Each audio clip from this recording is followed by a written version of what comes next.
Zach's van was seized by police back in May of 2020. It was taken to a location for testing to be conducted. One of the specialists, Julianne Avila, would be responsible for doing this testing. Zach's van was described to be very cluttered and messy. What was your overall impression of the state of the vehicle? The vehicle was had a significant amount of wear and tear to it. As I said, the carpet was missing. The carpet was dirty. There was a lot of clutter in it.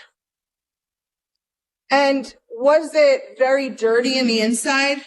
It was. Not only was there dust and debris throughout the interior, as one would expect with a work van, but there were also reddish-brown spots in several places.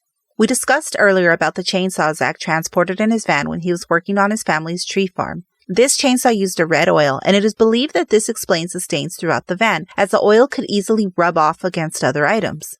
Considering the reddish-brown color of the stains, the crime scene specialist also tested the van for blood. What I did was I used something called phenolphthalein, which is a presumptive test for blood.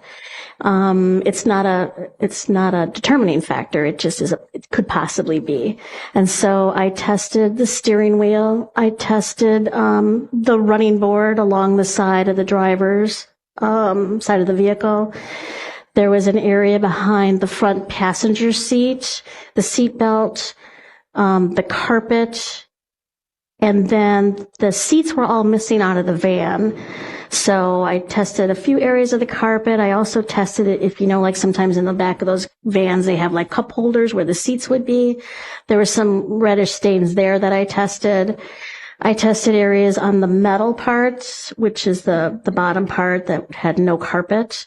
I tested along there with phenolphthalein, and they were all negative. And when you say they were all negative, what does that mean?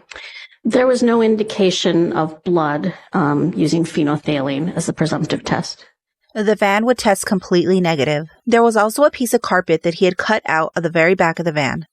We discussed before how he had cut this piece out after gasoline, also from his chainsaw, had spilled and soaked the carpet. The missing carpet was a big argument by those that believe Zach's guilt. They believe he had to have cut the carpet out to hide evidence of a bloody body. But even if the carpet had been soaked with blood and cut out underneath into the bottom and the grooves of the van, there was no blood found during testing. Not only that, the interior of his vehicle does not suggest a cleanup at all. The van was filthy. It was full of dust and debris like you would expect out of a work van. And how would you have thoroughly cleaned the van without getting rid of the dirt? And why would Zach just cut out the small square section of carpet? If there was a bleeding body in the back, it would have been much safer to remove the carpet in the back and not just a small piece of it.